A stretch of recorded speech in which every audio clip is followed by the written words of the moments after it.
Welcome to my YouTube channel তেজপাতা। আজকে আমি বানাতে চলেছি ভেজ পকোড়া। পকোড়া বানানোর জন্য প্রথমে আমি নিয়ে নিলাম কিউব করে কেটে রাখা আলু, নিয়ে নিচ্ছি বাঁধাকপি,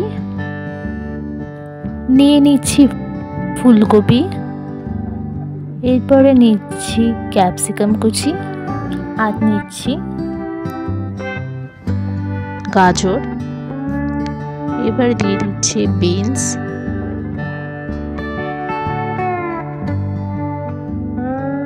দিচ্ছি মেথি শাক, তারপর দিয়ে দিচ্ছি মটরশুঁটি, দিচ্ছি স্প্রিং অনিয়ন, ধনেপাতা কুচি, আর দিয়ে দিলাম আদা লঙ্কা কুচি, আর দিয়ে দিচ্ছি পাতিলেবুর রস।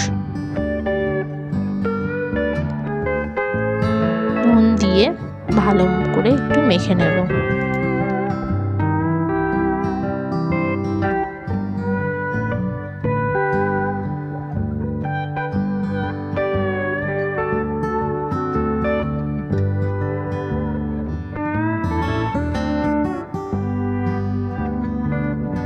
সব সবজিগুলো মেশানো হয়ে গেলে তারপর কিছুক্ষণের জন্য ঢেকে রেখে দেব।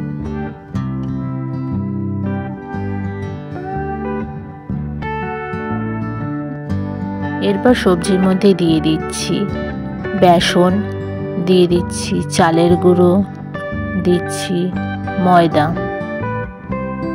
এর মধ্যে এরপরে দেব সামান্য চিনি, স্বাদ অনুযায়ী নুন, দেব শুকনো লঙ্কার গুঁড়ো, জিরে গুঁড়ো, ধনে গুঁড়ো দিয়ে সবজিগুলোকে ভালো করে মেখে নেব।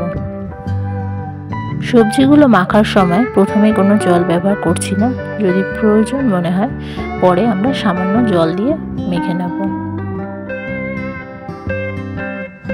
এখানে আমি সামান্য জল ব্যবহার করলাম যাতে বাইন্ডিংটা ভালো আসে।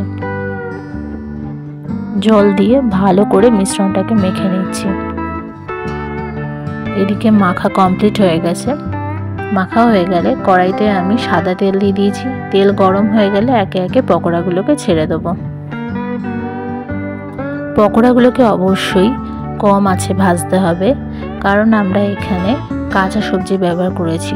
সবজিগুলোকে কোনো রকমভাবে আগে কোনো ভাপিয়ে নিয়ে নিই, তার জন্য কম আঁচে ভাজতে হবে, না হলে সবজিগুলো ভালো করে সেদ্ধ হবে না।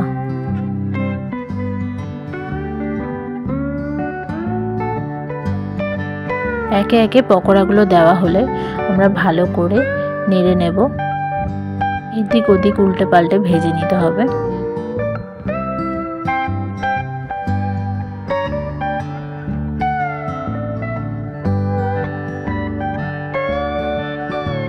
এবার পকোড়াগুলোকে আমি একদিক করে উল্টে দিচ্ছি যাতে ভাজাটা ভালোভাবে হতে পারে।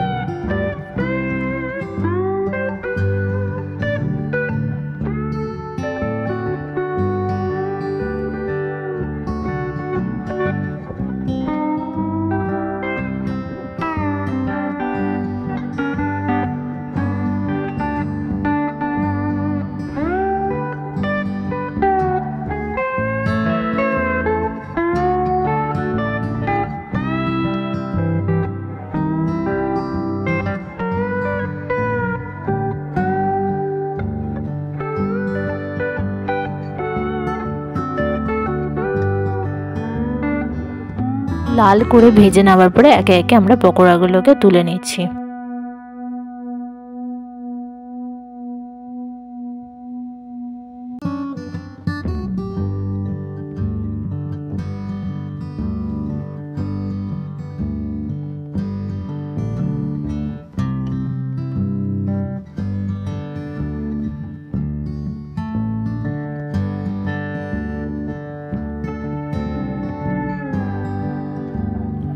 আবার কিছুটা পরিমাণ পকোড়া আমি ভেজে নিচ্ছি।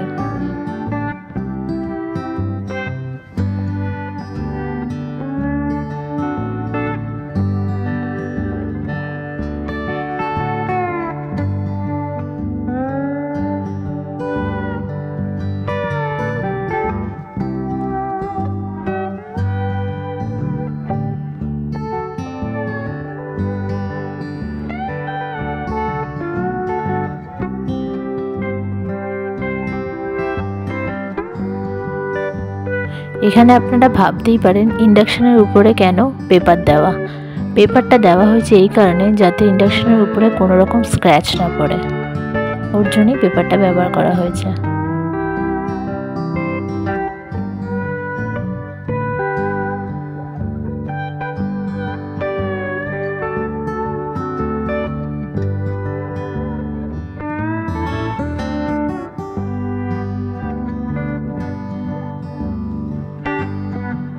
পকোড়াগুলো ভালোভাবে ভাজা হয়ে গেছে, ওর জন্য তেল থেকে তুলে নিচ্ছি।